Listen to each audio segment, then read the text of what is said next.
This question they are saying it takes 20 seconds for a person A of mass like 50 kg. Fine. So we have a person whose mass is like 50 kg.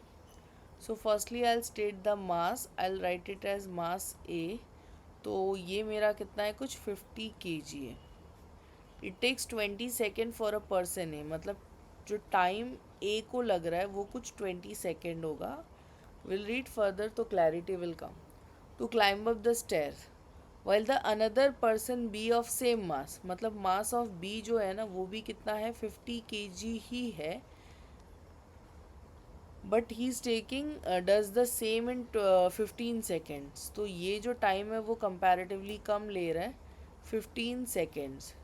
So they have ask you to compare. Okay, find करने नहीं बोला है, क्या बोला है compare करने बोला है.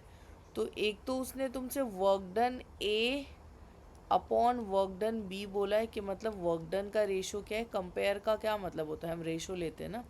सिमिलरली उसने power A upon power B बोला है, दैट मीन्स पावर का रेशो पूछा है. अंडरस्टैंडिंग. सो चलो will go ahead with this. So firstly will go with the work done by A upon that work done upon B. अच्छा, A ने कितना काम किया होगा according to you? It would be 4 times that height whatever they has traveled, right? So 4 times what height. Do we have that this thing force? No, नहीं है हमारे पास.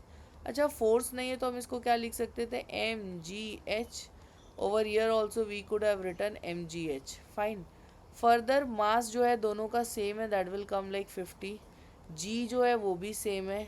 Climbs up a stairs, दोनों same height भी ये कर रहे हैं. Height although it is not given कितना है but I can figure out कि सेम हाइट दोनों ट्रैवल कर रहे हैं.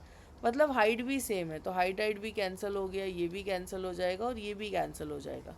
तो what is left, nothing is left. तो विल से 1:1 के रेशो में है. Understanding.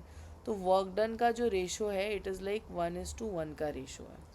Now moving to the second part of this question. Second part में उसने तुमसे पावर का रेशो पूछा है. अंडरस्टैंडिंग. पावर का रेशो पूछा है. तो power of A to power of B जो है हम लेंगे. चलो देखते हैं. I hope you all remember power का फॉर्मूला. Yes everyone.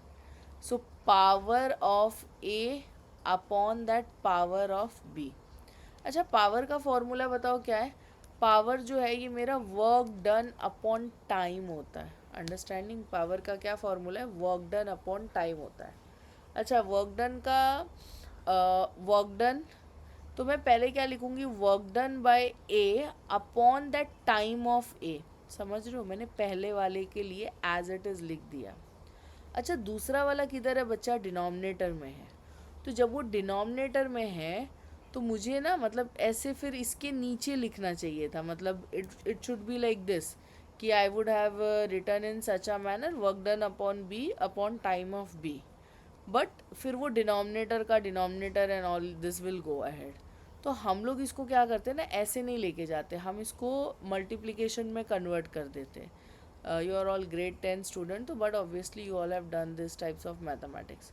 तो इंस्टेड ऑफ डिवाइडिंग हम मल्टीप्लाई कर रहे हैं इधर, बट वैल्यू उल्टा लिखोगे. मतलब इसका वर्क डन ए था ना तो वो वर्क डन बी इसका नीचे जाएगा and time will come up.